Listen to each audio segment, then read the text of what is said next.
Jésus est bon. Yesu iko butamu. Il est bon. Yesu iko butamu sana. Je ne sais pas quel maître que tu connais qui est plus bon que Jésus. Chiwe kilo na yuwa kenye butamu sa Yesu.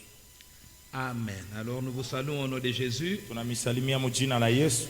Et que la paix et la grâce de notre Dieu vous soient accordées. Amani na neema ya Mungu wetu iwe juu yenu. Amen. Amina. Voilà, nous sommes en train de parler sur la puissance de la lumière sur les ténèbres. Na tuko nasemezea juu ya uwezo wa nuru juu ya giza. Et aujourd'hui, nous allons parler d'un sous-thème que nous avions intitulé la conscience. Na leo tutasemezea shina ndogo ile tunaita tumaini. Conscience. Zamiri. La conscience. Zamiri. Alors nous nous tenons debout pour lire notre texte de base, Tutashimama. Matthieu 6, le verset 22e. Tusome andiko yetu ya shina. Matthieu 6, 22. Mathayo sura 6 mstari wa Je crois que 12. chacun a sa Bible. Awaza kila mtu iko na Biblia yake. Même si vous avez des Bibles qui tombent l'eau batte, lisez-les quand même. Hata kama uko na Biblia mu telefone yenye inaweza kuwa lobat. Mais aussi c'est mieux quand tu lis la parole de Dieu dans les téléphones de les mettre en mode avion. Lakini kama uko na Biblia yako ya mu telefone sai ya mahubiri uiweke mode avion. Sinon tu seras distrait par des messages et autres. Na vile ma message ile tengie takia kuletea distraction. Alors lisons la parole de Dieu. Tutasoma neno ya Mungu. L'œil est la lampe du corps. Richo ni tala ya mwili. Si ton œil est en bon état, Kama richo yako iko naona tout mzuri, ton corps sera éclairé. mwili wako wote Mais utangaziwa. si ton œil est en mauvais état, Lakini kama richo ni ya kufa, tout ton corps sera dans les ténèbres. mwili wako wote utakuwa mugiza. Si donc la lumière qui est en toi est ténèbre, Na kama basi nuru yenye iko ndani yako kumbi ni combien giza, ces ténèbres seront grandes? sasa ile giza inaweza kuwa ya bunene bwaje. Amen. Amina. Tunaweza Nous mettons. kukala. Le Seigneur parle de la lampe de l'œil comme la lampe du corps. Bwana Yesu iko nasema juu ya richo sa vile Dit, tala ya si mwili. ton œil est en bon état, Kama richo yako iko mzuri, iko naona tout ton mzuri, corps sera mwili éclairé. wako wote Mais si utangaziwa. ton œil est en mauvais Lakini état, kama richo ni yenye kufa, tout ton corps est sera dans les ténèbres. mwili wako wote utakuwa mugiza. Alors, la position du corps Basi vile mwili uko détermine la lumière qui est en toi. unaoneshaka ni nuru ile iko ndani La yako. position de ton corps, Kujipanga kwa mwili wako, c'est-à-dire où ton corps se trouve, sema fasi ile kuna kutikana mwili wako, détermine ce qu'il y a en toi. ndio inaonesha kile kiko ndani Si ton yako. corps est dans la lumière, Kama mwili wako uko donc la mwangaza, lumière qui est en toi est réellement lumière. sema ile mwangaza yenye ndani yako ni ya bia Et kweli. si ton corps est dans les Na kama mwili ténèbres, wako uko donc la mugiza, lumière qui est en usema toi mwangaza ule uko ndani yako est ténèbres. ni giza tu. Donc le corps Usema mwili se trouve unapatikanaka là où fasi ile vient la lumière qui est en lui. kunatokea nuru iko ndani yake. Amen. Amen.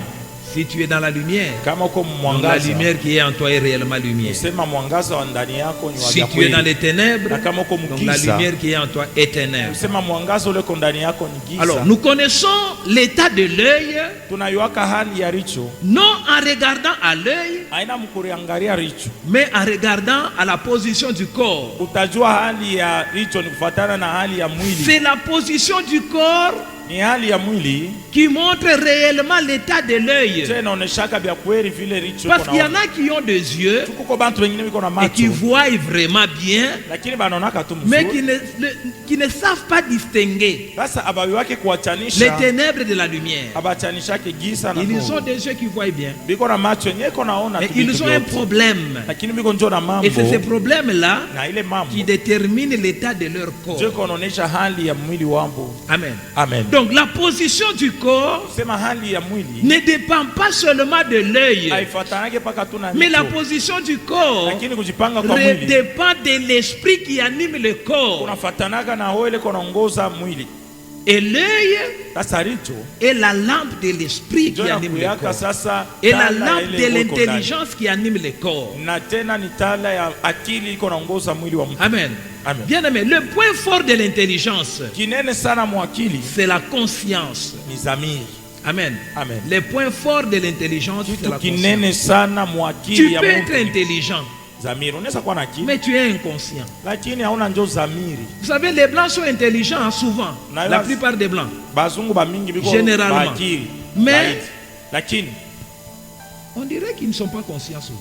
utaona tu abana njo zamiri Ils tu. ne savent pas, ils nous produisent de bonnes choses, les téléphones, et Biko tous les natuletea véhicules. vitu bizuri, masimu ya Mais mkono, matelevision. souvent ils ignorent Dieu Lakini saidi banasabwaka Mungu.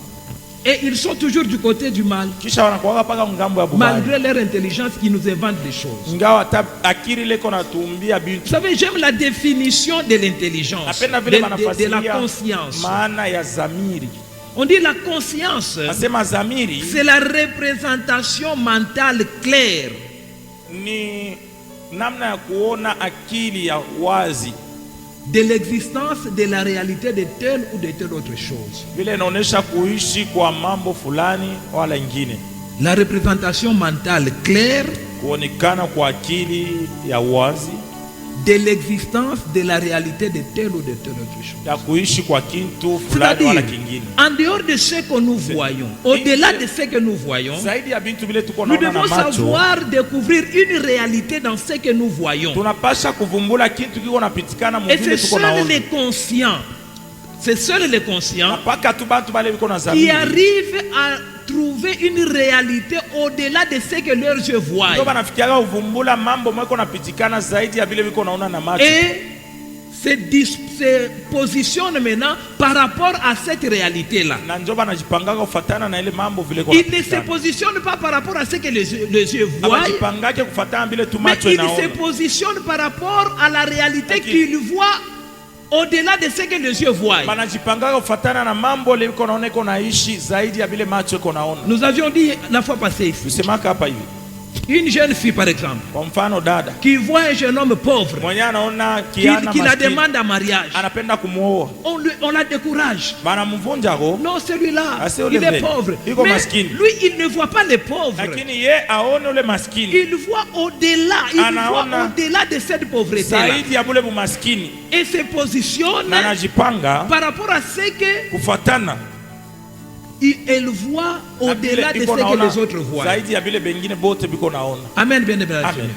Vous devez savoir que Moyo ya kusema l'œil voit, hicho inaonaka, l'œil transmet l'information à l'intelligence. macho yanapelekaka habari kwa akili Et l'intelligence soumet l'information à la connaissance. na akili inaleta sasa ile mambo kwa zamiri. Amen. Amen. L'œil voit. Usema macho inaona, L'œil transmet l'information à l'intelligence. inabeba vile iona inapeleka kwa akili. Amen. Amen. Et l'intelligence Na akili nayo soumet l'information à la connaissance inapeleka vile bintu ku zamiri afin de savoir la réalité juu uvumbule mambo ile kunapitikana et la vérité de l'information na kweli ya ile habari ulio pour bien positionner le corps. juu jipange mzuri na Amen. amen, Pour bien positionner juu le ya corps. kupanga mwili mzuri, La connaissance kuyua est la mère de la conscience. njo kunazalaka zamiri. Amen. Amen. La connaissance Kuyua est la vitu mère de la conscience. njo kunazalaka zamiri. Celui qui ne connaît pas Mtu ule ayue ne kitu peut pas être conscient. hawezi kuwa na zamiri ndani Amen. yake. Amen. Et celui qui n'est pas Na conscient mtu ule ana ne zamiri peut pas être sauvé. hawezi kuokolewa. Amen. Amen. C'est clair. Mambo yako wazi. Tu ne connais pas, Kama uyue kitu tu ne peux pas avoir la conscience. hautakuwa na zamiri ndani yako, Et comme tu n'as pas de conscience, na vile hauna zamiri tu ne peux pas être sauvé. hawezi kuokolewa. Amen. Amen. Bien aimé. Et Amen. celui qui n'est pas sauvé Na mtu ule aokolewaje ne bénéficie pas des services qu'il rend à Dieu. afaidiki yake, hata kazi ile anaweza kutumikia Mungu haitamsaidia kitu. Amen. Amen. La Bible dit Yeye nasema dans Osée chapitre 4, le verset 6e, Hosea sura 4 mstari wa 6, mon peuple est détruit par taifa manque de yangu connaissance. iko napotea juu ya kukosa kuyua. Puisque tu as rejeté la connaissance, Vile ulitupa kutokuyua, je te rejetterai. njo vile nami nitakutupa. Tu ne pourras plus exercer la fonction de prêtre pour moi. Hautanitumikia tena kazi ya bukuani. De même que tu as oublié la loi de ton Dieu, Paka vile ulisabwaka sheria ya Mungu wako, j'oublierai aussi tes enfants. ndio vile nami nitasabwaka batoto yako. Amen. Amen. Bien-aimé dans le Seigneur. Wapendwa ndani ya Ce Bwana. passage révèle les dangers dans la foi. Hii andiko inatuonesha hatari ile kwa muimani. Amen. Amen. Les dangers dans la foi. Hatari Les dangers dans la foi résident muimani, hatari ni kariaka dans le rejet de la connaissance. mkukatala kuyua. Tu ne veux pas être informé. Aupende Tu kupata ne veux habari. pas être formé. Tu Aupende ne veux pas kufundishiwa. connaître. Aupende kuyua. Bien-aimé dans le Seigneur, tu cours un danger. Kama upendage kuyua ni kusema kwa Et mwatari. ce danger-là, c'est dans tous les domaines de la vie. Na ile hatari ni mambo Tous les yote ya domaines de maisha. la vie Mambo yote dans ya lesquels maisha. tu épargnes la connaissance. Mule mwenye upende kuyuia amo uko Tu mwatari. cours un danger. Amen. Amen. Tu cours un danger. Uko mwatari. Le rejet de la connaissance, Ukatala kuyua c'est la désobéissance. ni kutokutii. Amen. Amen. Le rejet de la connaissance, c'est la désobéissance. Ukatala kuyua bintu ni ku C'est le rejet de ce qu'on a connu comme certains. ni kukatala bintu vile yenye uriyua se ni vya kweli. Amen. Amen. Tu as rejeté. Unabikatala. On nous dit parce que tu as rejeté. Vile urikatala, vile uritupa Donc kuyua. cet homme ici C'est pas n'est mon pas ignorant. Aina kusema seye ayue kintu asema ni Il mbavu. connaît, Anayua. mais il rejette. Sasa kule kuyua kule anatupa ako pembeni. Il refuse Anakatala. de mettre en pratique ce qu'il a connu comme certains. Anakatala kufanya vile vile aliyua se ni vya kweli. C'est-à-dire, il devient inconscient. Ule mtu ni kusema ana tena zamiri. Il devient inconscient. Ana C'est tena pour ça que vous zamiri. devez faire la différence entre Yoba. un inconscient et un ignorant. Mufanye achanisho kati ya mtu ule ana zamiri na mtu ule mwayue kitu. Amen. Amen. Un inconscient et un ignorant. Mtu ule hana zamiri na ule ayue kitu. Un ignorant, Mtu mwayue. c'est quelqu'un qui connaît mais qui rejette, qui ignore, qui néglige. Ni kusema mtu mwenye anayua lakini anazarau tu. Un ignorant, Na un inconscient, mtu ule ana zamiri c'est quelqu'un dont l'intelligence ne fonctionne pas bien. ni mtu mwenye akili yake haitumike tu mzuri. Amen. Amen. L'intelligence ne fonctionne pas bien. Akili imsaidie. La conséquence du rejet de la connaissance, Matukio ya kukatala kuyua c'est l'abandon par Dieu. ni kuachiwa na Mungu. Dieu t'abandonne. Kama Mungu anakuacha. Bien-aimé dans le Seigneur, Wapendwa ndani ya Bwana. Israël n'avait jamais abandonné le service de Dieu. Israeli haiachaka kumtumikia Mungu. Jusqu'à présent, Mpaka na leo hii. Israël est dans le service de Dieu qu'il a connu. Iko natumikia Mungu ule bariwaka zamani. Amen. Amen. Mais il rejette la loi de Dieu dans le service. Sasa kile biko tunacho biko nakatala sheria ya Mungu mkule kutumikia Il Mungu. rejette la loi de Dieu dans la fonction de prêtre. Kazi ya bukuani boba natosha sheria ya Mungu ndani. Et comme ils ont rejeté Na vile baritosha. la loi de Dieu dans le service, Banatupa sheria ya Mungu mkazi. la loi de Dieu dans la fonction de prêtre, Kazi ya bukuani. Dieu se retire de leur service. Ndio vile Mungu anatoka Dieu se kazi. retire de leur fonction. Mungu anatoka mu. Il les laisse mambo ya- leur temple. Anabatia maikalu. Il les laisse leurs offrandes. Anabatia Il masadaka les yao. laisse leur service. Anabatia Mais makazi yao. il se retire. Lakini Mungu anatoka tu. Et si le rémunérateur se retire, Na sasa kama ule mwange pasha kuripa anatoka. quel est le sort de ton service? Vile vyote uko natumika vitakusaidia kunini? Amen. Quel est le sort de ton service? Mwisho wa kazi ile uko nafanya ni Comme nini? il a oublié la loi de Dieu, Vile wahesabu sheria ya Dieu Mungu. oublie aussi ses enfants. Mungu naye anahesabu batoto yake. C'est-à-dire son service là Ile kazi iko ne nafanya ya sait Mungu. plus bénir ses enfants. Haitabariki tena batoto yake. Son service là Kazi ile n'amène kunafanyia plus la Mungu. bénédiction au peuple. Hailete tena batu baraka. Amen. Amen. L'oubli de la loi de Dieu. Kusahabu kutupa sheria ya Mungu. Bien-aimé, Amen. c'est que Dieu se retire. Kama unatupa sheria ya Mungu, De Mungu vos anatokaka, services. anaacha makazi yako. Il vous laisse votre église. Anamiachia hata De kanisa toute yenu. façon, c'est votre église. Kwanza shini kanisa yenu. C'est vous-même qui avez construit. Mwe benye ndio murijengia kanisa yenu. Et vous avez invité Dieu. Mukamuita Le Mungu jour que mwele vous fasi. décidez d'abandonner la loi de Siku ile Dieu, munaamua kuacha sheria ya Dieu Mungu. aussi se retire. Mungu Mungu naye Il vous laisse anajitosha, vos cultes, anamiachia il maibada vous laisse yenu, vos offrandes, anamiachia il masadaka vous laisse yenu, vos services, anamiachia il vous makazi laisse yenu, vos parler en langue, na kusema il malugha vous laisse kwenu, même vos prophéties. anamiachia na matabiri yenu. Mais la fin c'est quoi? Sasa mwisho ni nini? La perdition. Kupotea. Parce que celui qui sauve s'est retiré. Ule mwenye anaokoaka anisha kutoka. C'est pourquoi, bien aimé, nous devons être conscients. Tunapasha kuwa na ile zamiri. Lorsque nous servons Dieu, Wakati tuko natumikia Mungu, nous devons être conscients. tunapasha La kuwa na Bible dit, zamiri.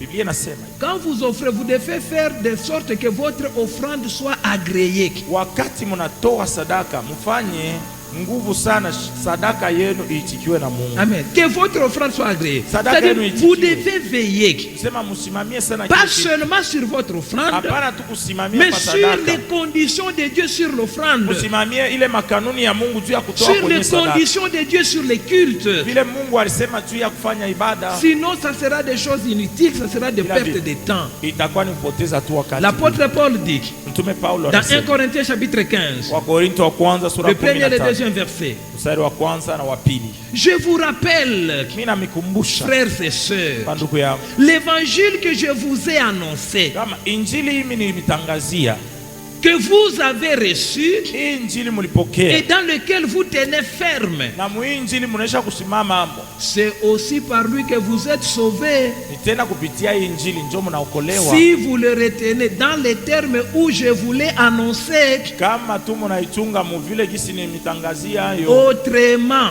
kama shivile votre foi aurait été inutile. imani yenu ingekuwa ya Amen. bule. Bien aimé, votre foi aurait été inutile. Imani yenu ingekuwa ya bule. C'est-à-dire cette foi qui sauve là Ile imani inaokoa ne naka ne peut plus vous sauver. haiwezi kumiokoa tena. Pourquoi? Gianni. Parce que vous n'avez pas retenu l'évangile Amukuchunga ile injili dans les termes où il vous a été annoncé. vile balimitangazia hayo, Vous avez ajouté autre chose, mukajiongezea vous avez bingine, retranché autre mukapunguza chose, bingine. vous n'avez pas veillé sur ce qui a été Amukusimamia dit. sana kubile balisema. C'est-à-dire Kusema vos cultes, maibada, vos prières, maombi, vos jeûnes, mafungo, vos offrandes, masadaka, vos sacrifices, vos dons même, sadaka kuteketeza, vyote vile Mungu anapana, vos dons ministériels, hata mazawadi, vos vipaji ministères na hata utumishi ne wetu, vous serviront à rien. kama mchunge neno ya Mungu havitamisaidia kitu. Ne vous serviront à rien. Habita Sinon, misaidia des cultes, ça sera seulement des rassemblements Ibada hivi vitakuwa tu ni bantu wanakusanyika tu kwa bure, qui seront wenye animés par un enthousiasme là qui n'a pas de sens. itaanza kuongozewa tu na mafurafura mwenye haina tamana, Amen. Au lieu de sauver les gens, bali ya kuokoa bantu. nous devons être conscients Tunapasha kuwa na ile de zamiri la ndani parole de Dieu. ya neno Nous ya devons Mungu. être obéissants Tunapasha kuwa à batiifu l'évangile, kuinjili, être conscients. kuwa na zamiri. La conséquence de l'obéissance à l'évangile est à deux niveaux. Matukio ya kutokutii injili iko pa hatua mbili. D'abord au niveau communautaire Ya kwanza ni mujamii ya bantu bamingi, et puis au niveau personnel. huko tena mambo na kusaka mtu ye mwenyewe. Amen. Amen. Au niveau communautaire et au niveau Huko personnel. ile na kusaka Quand bantu nous parlons de bamingi, niveau na communautaire, ina nous kusaka voyons mtu de mmoja. nos assemblées, Kama tunasemezea bamingi iko sawa vile de makusanyiko nos yetu, familles, za majamaa yetu, et au niveau personnel, ça vous concerne na vous-même. muupekee ni we mwenyewe. Alors, l'appartenance à une mauvaise communauté Kama uko mu makusanyiko mubaya, t'expose aux interdits. inakutoa unaikala ku vile Amen. vinakataziwa. Lorsque tu es dans une mauvaise église, Wakati uko mkanisa tu mubaya, finiras par toucher aux interdits. utafikia kwenda Tu kugusa tu ne finiras à ne plus voir les péchés dans le mal. utafikia unaanza aone tena zambi mububaya. Amen. Amen. Bien aimé. Wapendwa, Voilà comment est-ce qu'on est en train de nous faire accepter l'homosexualité. muone tu vile viko natuitikisha homosexualite. Surtout vous les fans de novelas. Zaidi mwe bali mnafatanga manovelas. Maintenant il y a des scènes des homosexuels. Inakuwa sa mambo mama napitisha Jusque là, homosexuel. vous n'êtes pas tiré par les homosexuels. Paka hivi mwamu ya biitika bimikokote. Mais vous êtes tiré par les scènes que vous Lakini voyez. wewe unaona tu vile Par vingine vile l'histoire. vilipita. l'amour, la passion, la nostalgie de l'histoire. Mais par ces sentiments-là, on est en train de vous présenter autre chose. On est en train de vous faire accepter autre chose qui est l'homosexualité. Jusqu'à ce que, tellement que vous avez vu beaucoup de films, tu commences à les accepter. Tu as même des amis homosexuels. Qu'est-ce que ça fait? Mais c'est eux qui sont homosexuels. Moi, bien aimé, vous devez faire attention à l'appartenance. Fais attention à l'appartenance. Fais attention. Mauvaise communauté, exposition aux interdits. La Bible dit sortez du milieu d'eux et ne touchez pas aux interdits. C'est alors que je vous accueillerai. Mais il y a des gens qui sont au milieu d'eux et qui tendent les mains à Dieu. Dieu ne peut pas t'accueillir aussi longtemps que tu n'as pas pris la décision, aussi longtemps que tu n'es pas conscient de l'état de ta communauté et de prendre la décision de sortir. Dieu ne va pas t'accueillir. L'appartenance à une mauvaise communauté t'essuie. Ça t'essuie. Nous avions parlé ici de la différence entre la sainteté et la pureté. Amen. Amen. Bien aimé, la sainteté dépend de la pureté. Tu ne peux pas être saint si tu n'es pas pur. La pureté, c'est une action humaine. C'est une action de l'homme vis-à-vis de l'œuvre. Et la sainteté, c'est une action divine. C'est Christ qui nous sanctifie par son sang. Mais aussi longtemps que tu ne prendras pas de décision de te rendre pur, Christ non plus ne te sanctifiera pas. Amen. Sortez du milieu d'eux.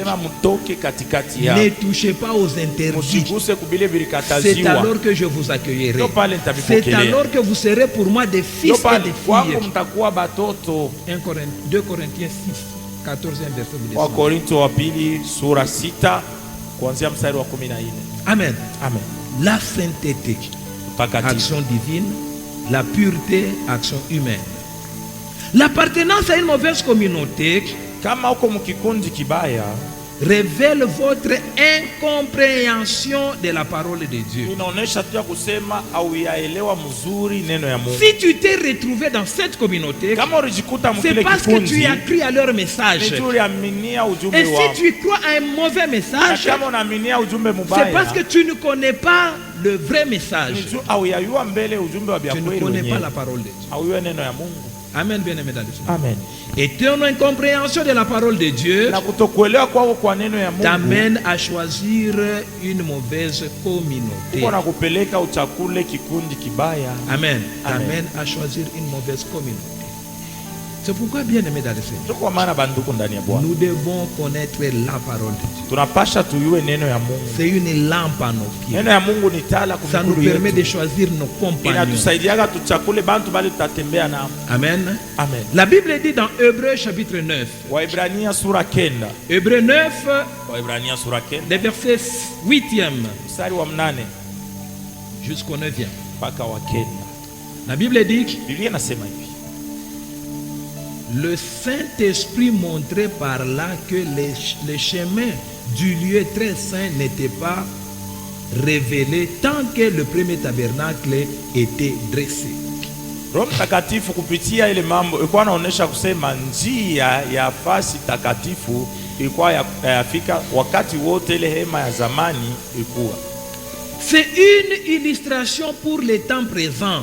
Ilikuwa ni mfano wa mambo ya wakati wa sasa. Elle signifie que les dons et les sacrifices présentés ne pouvaient pas rendre parfait. Inaonesha kusema sadaka na ile zabiu ya kuteketeza kwa natolewaka haiwezi kufanya mtu akwe safi sur le plan de la conscience. Muzamiri yake.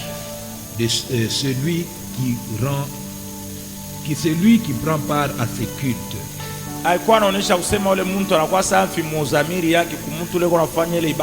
Amen, bien aimé. Amen. Le premier tabernacle. Amen. Amen.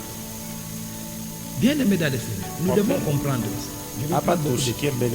Le premier tabernacle ferme le chemin du lieu très saint. Aussi longtemps que le premier tabernacle sera là, le premier service seront là, le chemin du lieu saint sera fermé. Le chemin du lieu très saint sera fermé. Ça fera même que les cultes, les sacrifices, les offrandes ne servent à rien. Amen. Ça ne sert à rien. Ça ne peut pas rendre la conscience parfaite. Amen. Bien aimé dans le Seigneur, il y a des choses que vous devez faire partir de votre esprit, de votre intelligence. Vous devez démolir le premier tabernacle. Ça vous empêche d'entrer dans les lieux saints. Ça fait que vos offrandes, vos sacrifices, vos cultes n'ont pas de sens devant Dieu. Pourquoi? Vous maintenez le premier tabernacle. Et comme le premier tabernacle est là, la voie du lieu très saint est fermée. Amen. La voie du lieu très saint est fermée. Et toutes les fois que la parole de Dieu vous sera annoncée, votre conscience vous interpellera. Bien aimé, si Israël tuait les prophètes, c'est parce que les prophètes les interpellaient par rapport au premier culte. Les prophètes les rappelaient à ôter le premier tabernacle afin d'avoir accès au lieu très saint. Comme eux, ils étaient attachés à leur culte, à leur communauté. Alors, il fallait tuer tous les prophètes. Et ils étaient là toujours dans les temples. Mais des temples, des cultes qui ne leur servaient à rien. Bien aimé dans le Seigneur, la perfection dans la foi se révèle lorsque la parole de Dieu ne nous interpelle plus. Amen. Quelqu'un comprend? La perfection dans la foi se manifeste lorsque la parole de Dieu ne t'interpelle plus, mais elle te forme au ministère et aux bonnes œuvres. Amen. Amen. Ça ne t'interpelle plus que tu es impudique. Pourquoi? Parce que tu es sorti. Tu as été formé. Tu as été préparé à de bonnes œuvres. Le vieux tabernacle est tombé. Maintenant pour toi le lieu saint est ouvert. Non seulement tu te purifies, mais aussi tu es sanctifié par le sang de Jésus pour les bonnes œuvres. Amen, bien aimé dans le Seigneur. Amen. Qu'est-ce qui soutient le premier tabernacle? Qu'est-ce qui soutient le premier tabernacle? Le premier tabernacle est soutenu par l'oubli ou la désobéissance à la loi de Dieu. Ton oubli, ta désobéissance à la loi de Dieu maintient le premier tabernacle et te ferme le chemin du lieu très saint. Amen. Amen. Démolit le premier tabernacle. Amen. Amen. Le premier tabernacle est soutenu par l'ignorance de la volonté de Dieu.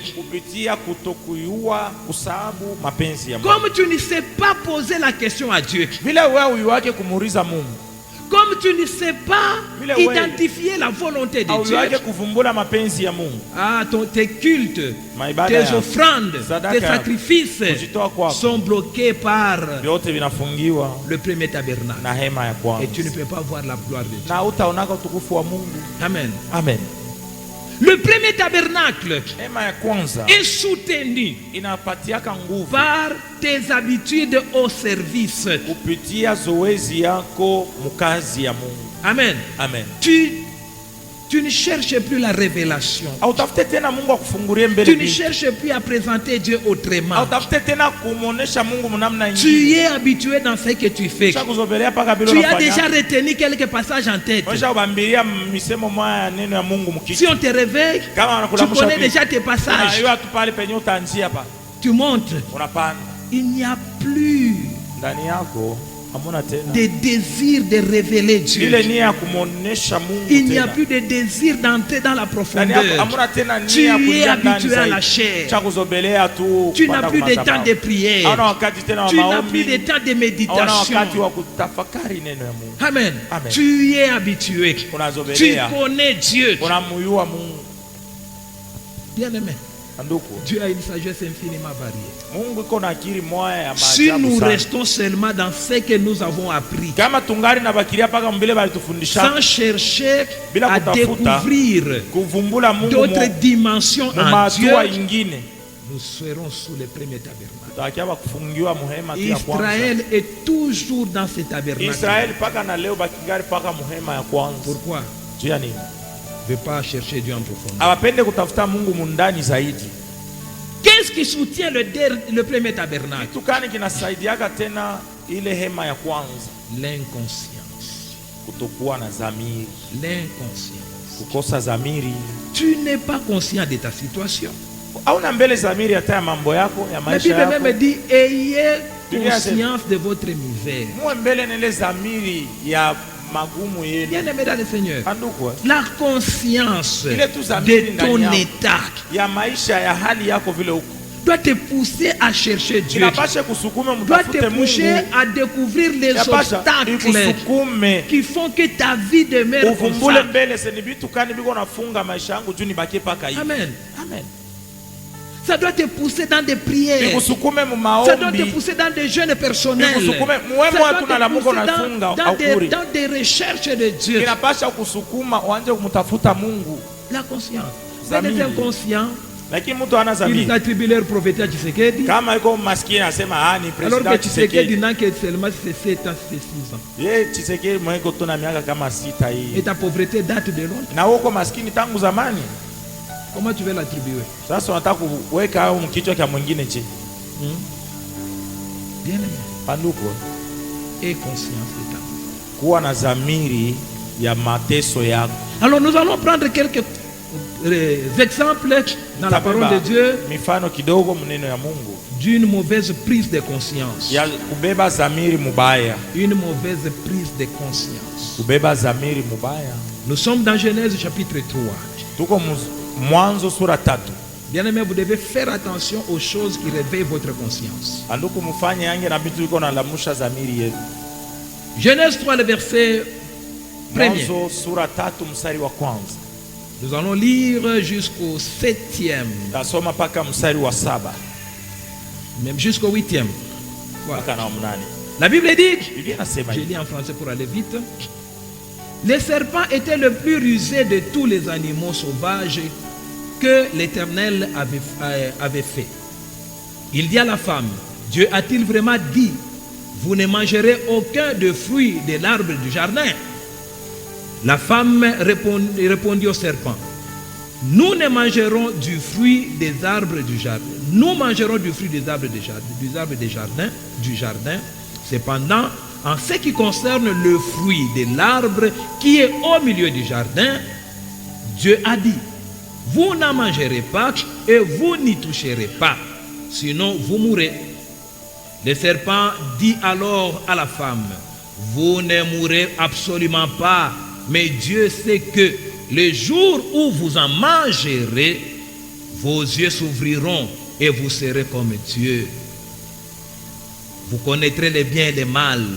La femme vit que l'arbre était porteur du fruit bon à manger, agréable à regarder et précieux pour ouvrir l'intelligence. Elle prit de son fruit et en mangea. Elle la donna aussi à son mari qui était avec elle. Et ils en mangea. Leurs yeux à tous les deux s'ouvrirent et ils prirent conscience qu'ils étaient nus. Ils s'attachaient de feuilles de figuier ensemble et s'en fit des ceintures. Quand ils entendirent la voix de l'Éternel Dieu en train de parcourir dans les jardins vers le soir, l'homme et sa femme se cachèrent loin de l'Éternel Dieu au milieu des arbres du jardin. Amen. Amen. Alors, ici, c'est l'histoire de Adam et Ève qui étaient porteurs d'un commandement de Dieu dont l'obéissance leur maintenait dans le lieu de délices.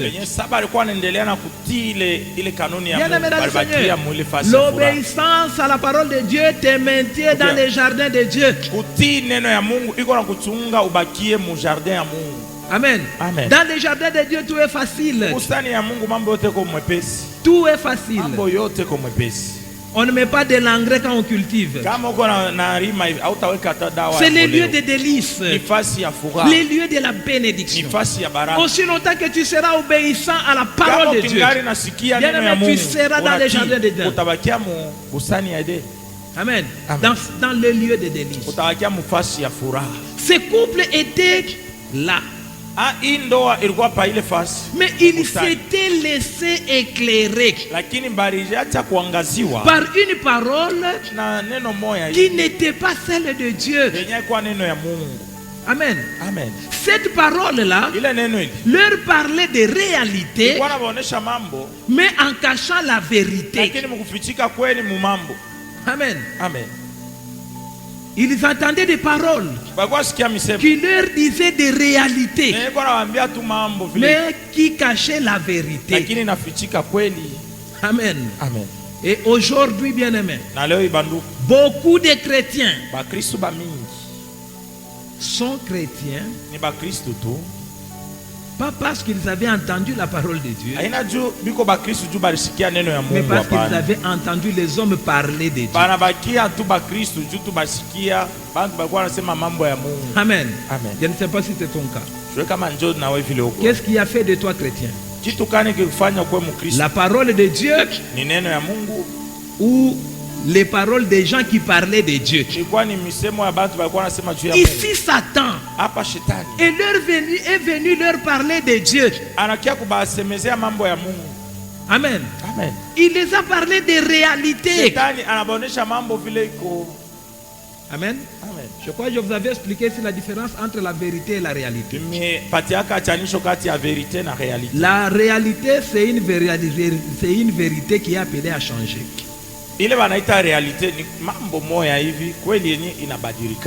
Amen. C'est-à-dire, aujourd'hui, c'est une vérité, peut-être pour toi, tu es célibataire. Mais ce n'est pas ça ta vérité. Demain, tu peux être marié. Et cette vérité ne sera plus vérité. Aujourd'hui, tu es pauvre. C'est une réalité. Mais ce n'est pas une vérité. Demain, tu peux être riche et cette réalité va changer. Et c'est comme ça que beaucoup avaient attendu des réalités. Des réalités qui ont révélé des paroles qui ont révélé leur réalité. Les paroles de Satan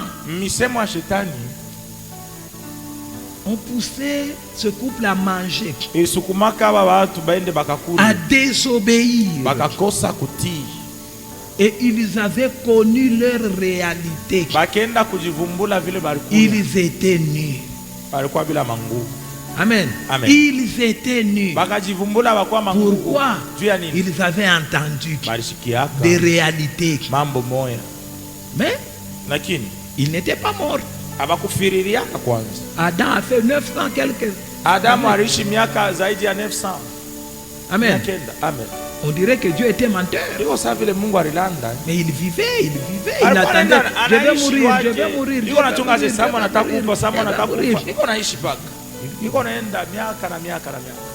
Mais aussi, il a découvert une réalité. Il était nu. Amen. Amen. Bien aimé, vous devez comprendre l'objectif de la parole de Dieu.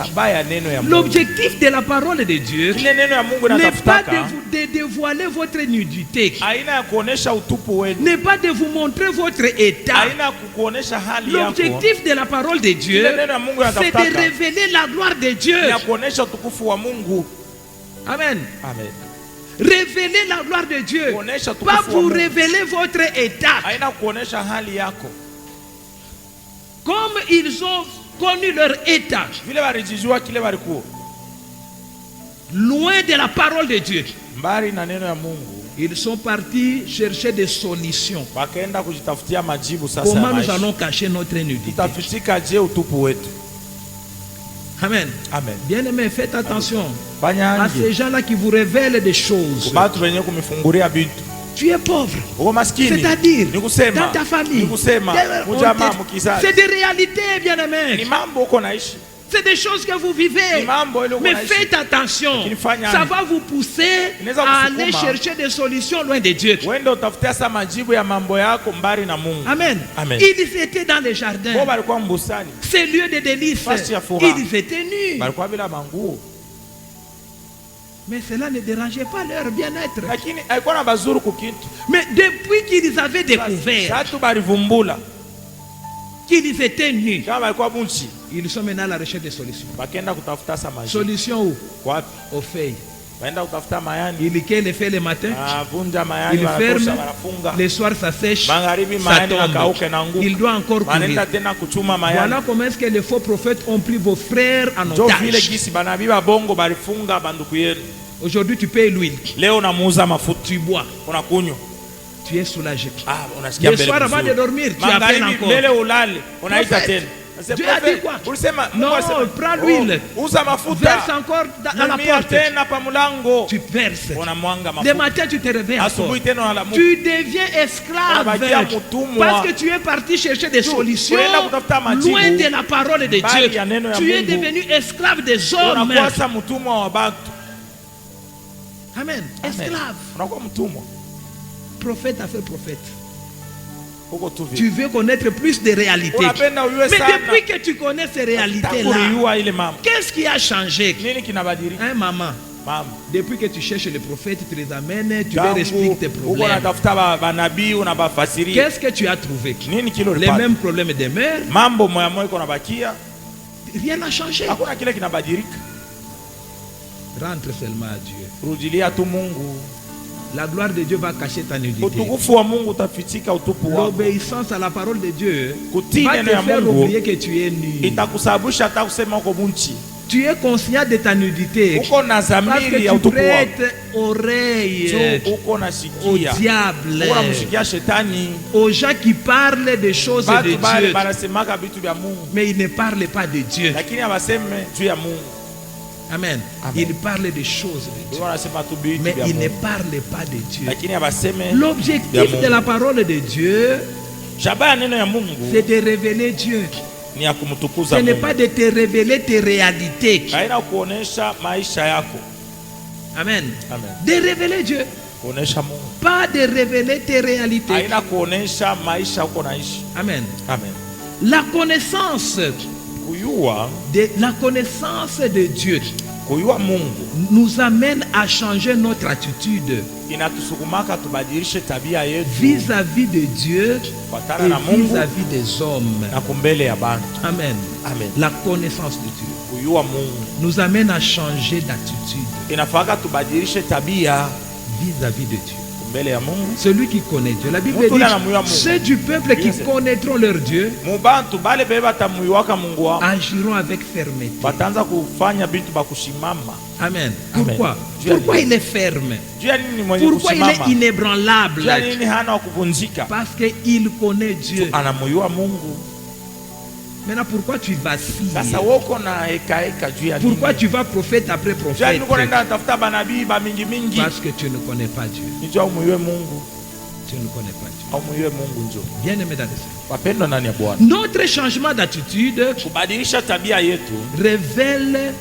est révélé par nos actes. Amen. Notre changement d'attitude est révélé par nos actes. C'est nos actes qui sont maintenant la lumière qui éclaire le monde et qui révèle au monde l'amour de Dieu. C'est pourquoi ceux qui croient en Dieu ne parlent pas d'eux-mêmes, mais ils parlent de la part de Dieu. Il ne vous révèle pas vos réalités, mais il vous révèle Dieu. Et la connaissance de Dieu étouffe la connaissance de vos réalités. Tel que je suis là, je n'ai plus même besoin que tu me dises ta mère est sorcière, ton père est sorcier, ton père est sorcier. Je m'en fous de ces choses-là. Je dis toujours, mes prières ne peuvent pas empêcher aux sorciers d'ensorceler. Mais mes prières ne permettent pas aux sorciers de m'ensorceler. Amen. Amen. Pourquoi? Je connais Dieu et je connais qui je suis en Dieu.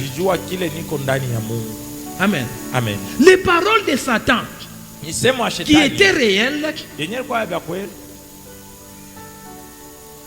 avaient amené Adam et Ève à découvrir leur réalité et à aller chercher des solutions en dehors.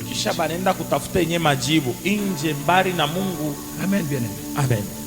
Qui vous a annoncé? Souvent nous sommes victimes de ceux-là qui nous ont annoncé, qui nous avaient annoncé la parole de Dieu.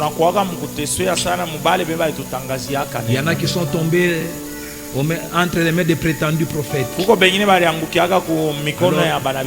révélation sur révélation. Message après message. Tu as rempli des cahiers après cahiers. Et jusque-là, rien n'est fait. D'autres même, c'est entre les mains des faux théologiens. Les gens qui se prétendent connaître et qui amènent des révélations contraires à la parole de Dieu, qui amènent le peuple à faire des cultes sans tenir compte aux exigences de Dieu. Nous avions parlé des signes des églises du diable. Ça paraît comme des accusations, mais c'est vrai. Nous avions dit les signes. Quand vous lisez 1 Corinthiens 11, l'apôtre dit dans les églises de Dieu, les femmes se voilent. Donc c'est un signe d'abord pour connaître les églises de Dieu. Les femmes se voilent. On ne s'arrête pas là-bas. Tu entres maintenant. Dans les églises de Dieu, les femmes ne prêchent pas. C'est un autre signe. Amen. Amen. Et l'autre signe, dans les églises de Dieu, nous vivons ce que nous prêchons. Nous ne prêchons pas pour plaire à l'assemblée. Hatukuwake mkuhubiri juu ya kufurahisha bantu. Nous devons être modèles par notre enseignement. Kupitia vile tuko nafundisha shibe yenyewe mbele tunapaswa kuanza kuishi. Quand tu entres dans une église, sasa kama unaingia il y mkanisa, a des choses que tu dois commencer d'abord à connaître. Kuko bintu unapaswa kuanza mbele kuyua. C'est des signes. Ni maalama. Mais aujourd'hui les gens sont inconscients. Leo bantu abana tena zamiri. Ils entrent là parce qu'il a entendu seulement dire Jésus. Non, de toute façon là aussi on prie Jésus. Tu es là. Non, bien aimé. Il y a des signes qui sont clairs, qui ne demandent pas de prophétie. Vous voulez voir quelqu'un? Écoutez. La Bible dit fouiller l'impudicité. Maintenant, toi, tu te retrouves dans la maison des impudiques. Dans la maison des prostituées. Tu commences à prier Dieu. Révèle-moi. Je vais tomber ou pas?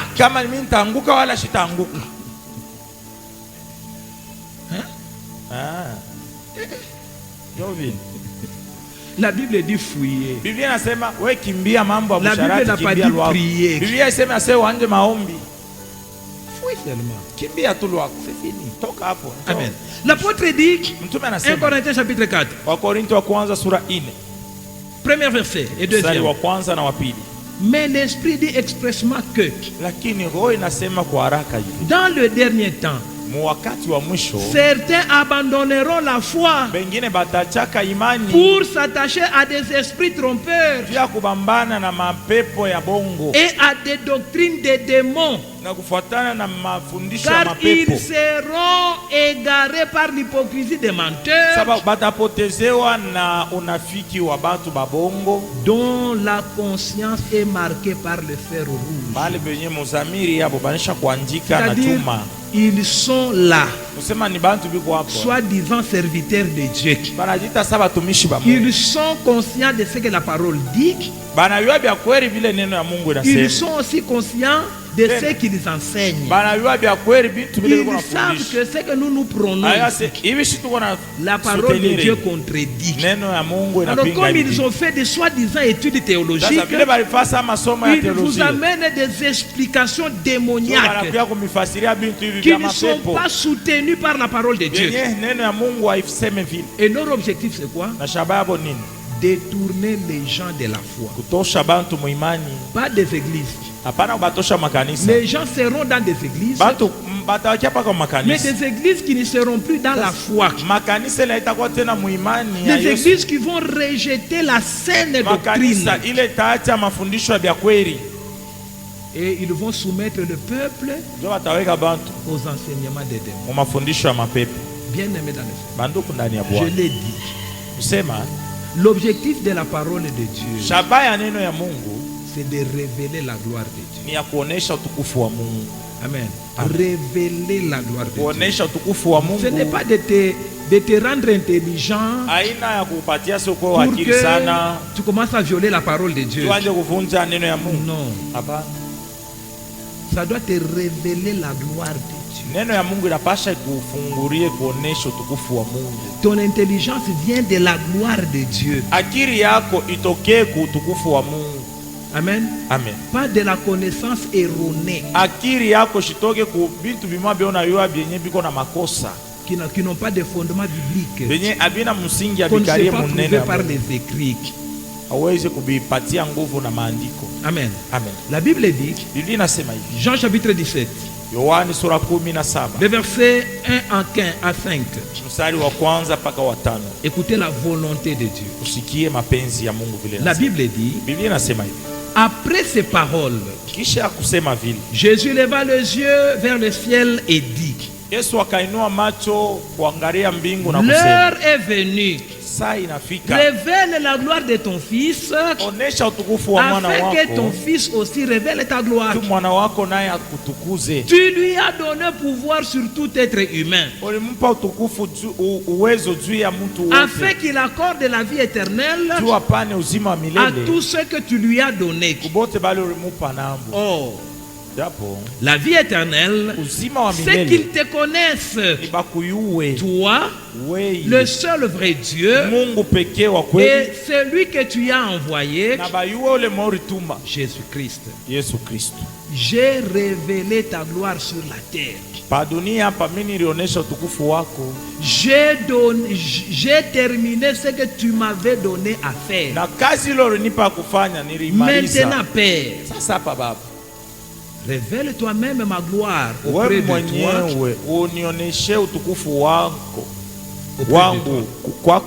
en me donnant la gloire que j'avais auprès de toi avant que le monde n'existe. Jésus-Christ, la parole de Dieu, c'est lui qui parle. Il dit, il est venu révéler le Père. Il n'est pas venu révéler les hommes. Il n'est pas venu révéler les diables. Pasteur Tonashimama, je vais vous révéler comment les sorciers en sorcellent. Tu es sorcier alors?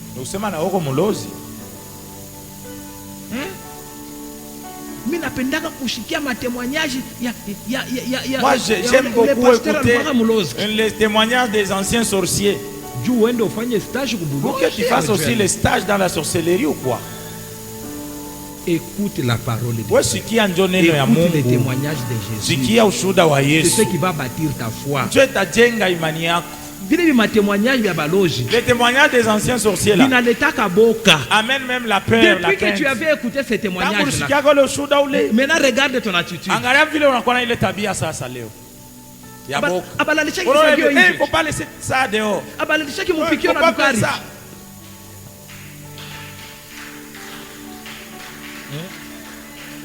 Il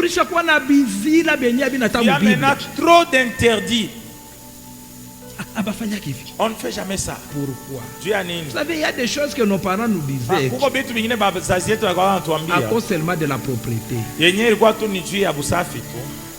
Alors comme tu es difficile à comprendre, on te montre les conséquences.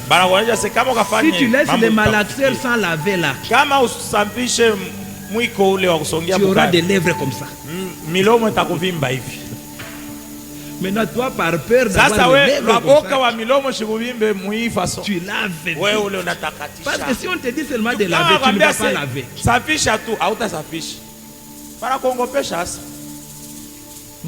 Bien aimé, nous devons être intelligents.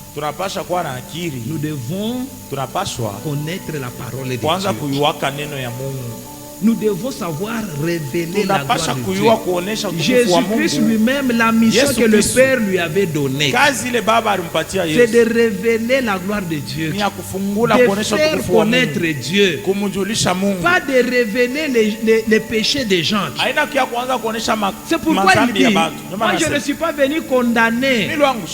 Pour condamner quelqu'un, il faut lui révéler ses actes, afin qu'il soit conscient pourquoi il va aller en prison. On ne peut pas condamner quelqu'un sans lui dire la raison de sa condamnation. Et Jésus n'est pas venu nous dire nos péchés. Il n'est pas venu nous dire, nous présenter, nous révéler notre nudité. Il est venu nous présenter l'amour de Dieu. Il est venu nous révéler le Dieu et la révélation de Dieu. L'amour de Dieu nous a poussés vers Dieu et nous a amenés à abandonner nos péchés. Amen. À abandonner nos péchés. Bien aimé dans le Seigneur. La découverte de leur nudité les a amenés à chercher des solutions. Des solutions. Loin de Dieu. Tandis que la découverte de la gloire de Dieu nous amène à chercher la solution dans l'humiliation aux pieds de Jésus. Amen. Nous ne cherchons pas de bricolage. Vous savez, il y a des gens. Les gens qui sont conscients de leurs péchés, mais qui ne sont pas humbles, qui ne sont pas aptes à venir se repentir. Ils bricolent maintenant. Ils vont mensonge après mensonge. Aujourd'hui, il a dit mensonge pour cacher son péché. Demain, on est un mensonge. Et ça fait que tu demeures dans le péché. Et tu ne peux pas connaître la gloire de Dieu. Amen, bien aimé. Amen. Alors nous allons voir maintenant l'attitude d'une bonne conscience. Qu'est-ce qu'une bonne conscience amène maintenant? La Bible dit, Jérémie chapitre 31. Jérémie 31, nous lisons le 19e verset. La Bible dit, ah j'aime ça. Revenu à de meilleures intentions, je regrette mon attitude. Après avoir pris conscience de mon état, je me frappe la cuisse. Je suis honteux, rempli d'humiliation, car je dois porter les déshonneurs de ma jeunesse. Vous avez bien aimé dans le Seigneur. C'est ce que beaucoup de gens ne veulent pas entendre ou bien comprendre. Porter les déshonneurs. Bien aimé. C'est toi-même qui t'étais prostitué. Tu t'es mal conduit. À un moment, il faut savoir prendre sa responsabilité. Accepter de payer les prix de tes mauvaises actions. Vous allez voir, parce que tu es dans le Seigneur, tu as fait beaucoup de dégâts, beaucoup d'avortements, beaucoup de mauvaises choses. Tu veux aussi avoir un mari qui n'a pas connu des aventures. Non, non. Dieu est juste. Ancien combattant pour ancien combattant. Comme ça, vous allez vous expliquer 40-45. On a 40-45. J'étais vraiment avec machine gun. Ah, bien. C'est moi aussi. Moi j'avais mortier 45. Hein? Non. Bien aimé. Acceptez parfois de prendre. N'amenez pas les innocents à subir vos mauvaises conduites.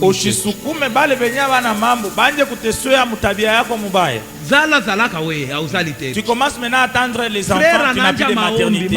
Les mères commencent maintenant avec la prière. Alors que tu as déjà tout avorté. Bien aimé. Acceptons nos responsabilités. Être une nouvelle créature, c'est spirituellement connaître. Tu gardes l'expérience. Dans la chair, Trésor ne joue plus au foot. Mais aujourd'hui, donnez-lui le ballon. Vous allez voir que non, il était joueur. Il va feinter aussi.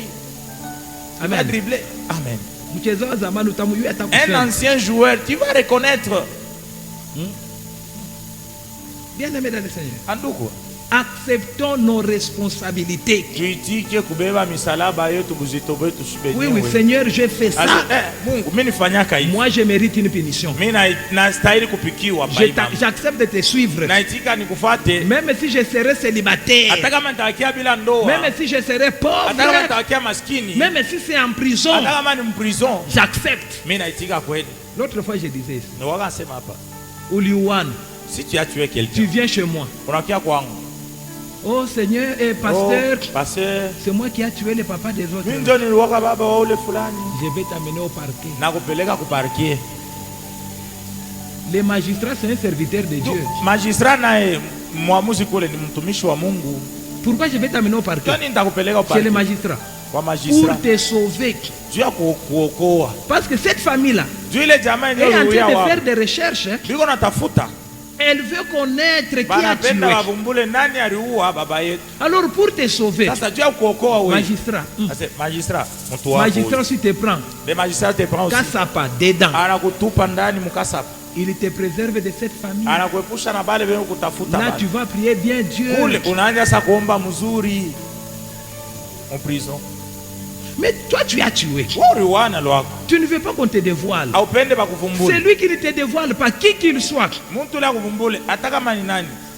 C'est lui qui ne te dénonce pas, qui qu'il soit, contribue à ton mal. Même si c'est un pasteur. Amen. Tu as fait, accepte les conséquences. Accepte de payer les prix. Ne cherche pas que les autres se suivent dans tes secrets. Non, non. Il y a des choses qui arrivent seulement. Kanisa jambo yenu. Alléluia, église. Moi qui suis devant vous là, j'avais fait ceci, cela. Maintenant toi tu as peur. Si seulement je disais à l'église que j'ai avorté, je n'aurais plus de mariage moi. Déjà cet acte-là, même devant Dieu, c'est un acte de mariage. Dieu ne veut pas faire souffrir les frères. Il te prive. Alors acceptons parfois de subir les conséquences de nos péchés. Surtout les péchés qui ont touché à la chair. Acceptons. Amen. Amen. Tu étais voleur. On t'a pris, on t'a coupé la jambe. Même si tu crois, la jambe ne rentrera pas. Tu vas ajouter les béquilles.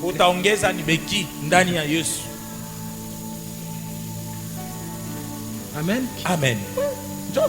Alors, la conscience. La conscience amène la honte. Amen. Oui. Maintenant que tu es conscient, tu dois être honteux. Tu dois avoir la honte. La honte de ta façon de vivre dans le monde là. Tu as honte même de parler aux gens. Tu as honte de révéler ça aux gens. Bien aimé. Maintenant que tu es dans le Seigneur, pourquoi tu gardes les mêmes valeurs honteuses? Les choses qui t'ont fait connaître dans le monde, c'est les mêmes choses qui te font révéler dans l'église. On te connaît bien dans les quartiers que tu t'habilles très mal. Dans l'église, on sait aussi que tu t'habilles mal. Mais c'est là qui est hypocrite. Moi, je ne suis pas hypocrite. Oui. Tu n'as pas honte. Amen. Amen. Tu dois avoir honte de ta vie passée, des choses par lesquelles le monde t'a connu. Amen. Amen. La Bible dit dans Genèse 2:25, ils étaient nus dans les jardins et ils n'avaient pas honte. Mais lorsque le péché est venu, ils avaient maintenant honte. Bien aimé dans le Seigneur. Maintenant que tu sais ce que tu faisais, c'était mal. Tu dois maintenant avoir honte. Chrétien, ayez honte. Aujourd'hui là, c'est toi qui abandonnes l'église. Parce qu'on a parlé de moi. Après tu rentres. Après encore il y a un autre problème. Tu dois avoir honte. La honte. On t'a connu comme un grand menteur dans les quartiers, dans la famille, même dans l'église aussi. Tu dois avoir honte. La conscience amène la honte. Amen. Amen. La honte. Tu fais un effort pour cacher ce que tu étais. qu'on ne découvre pas ça dans le Seigneur. Que ça soit même l'objet de tes prières. Seigneur, je ne veux plus ce comportement. C'est honteux pour un chrétien. Je ne veux plus cet accoutrement. C'est honteux pour un chrétien. Il y a même des habits qu'on ne sait pas partager. Parce que c'était des habits de la honte. Moi, je ne porte plus de collants. Je vais donner à terre ton héritier dans les péchés. Hein? Ton héritier. Les habits de la honte. Il faut brûler ça. Qu'on ne découvre pas que tu portais aussi ça. Parce que c'est lui qui va hériter là. Il va te dire, c'était terrible.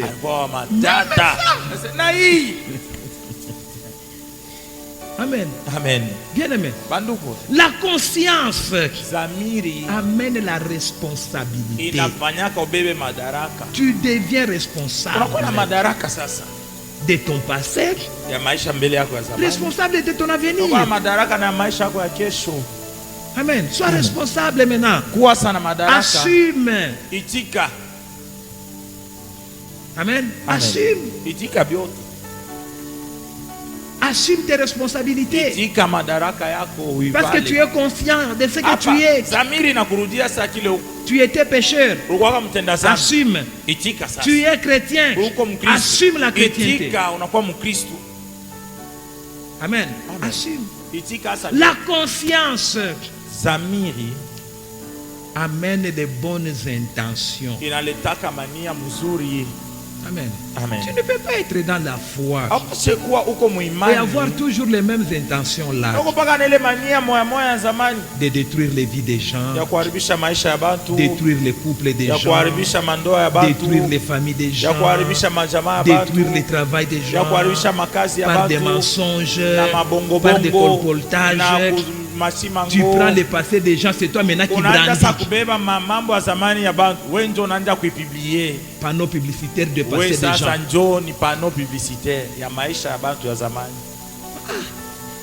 Publie inter. Oui. Bien aimé. Tu ne sais pas. Où les? Oh, l'autre est là. Il faut d'abord poser la question. Il faut demander. Quand on te demande, toi, tu es Dieu ou tu es qui? Qu'est-ce que tu connais? Tu connais les problèmes des gens parce que tu oublies tes problèmes. Si seulement tu étais conscient de tes problèmes, les problèmes des gens n'allaient pas te préoccuper. Tu devais commencer à penser comment devenir riche, comment inventer, comment sortir.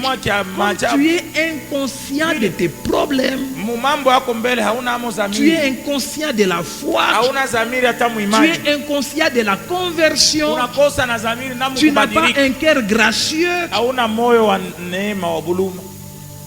Alors tu es là.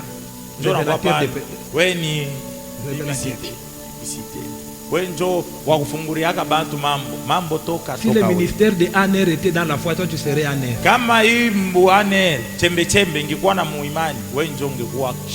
Redok.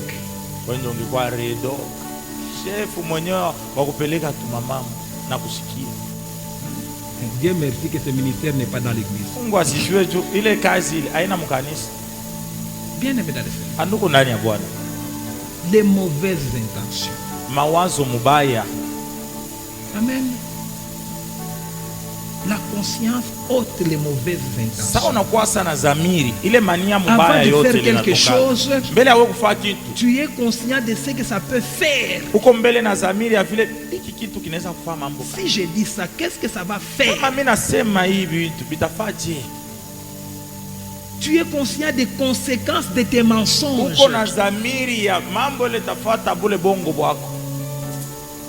Si je dis ça, non, je vais détruire les gens. Je laisse. Amen. Amen. Je laisse. La bonne conscience amène l'humilité. Maintenant tu sais que ce que je suis, c'est le Seigneur Jésus. Pourquoi je vais me vanter? Pourquoi je vais me glorifier? Alors je m'humilie. Et ma nudité est cachée dans l'humiliation. Amen. L'humilité, bien-aimé.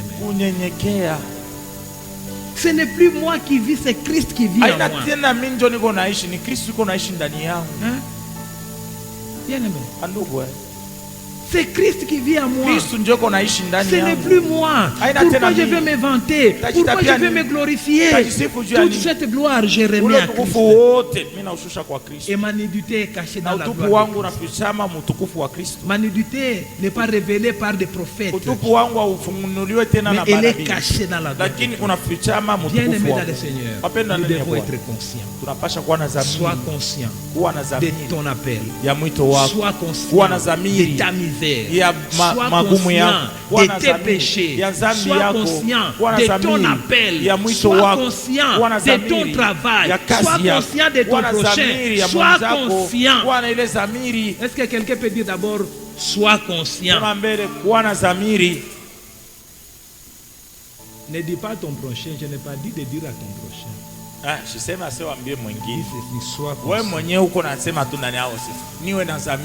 Amen. Amen. Sois conscient. Alors nous allons tenir debout.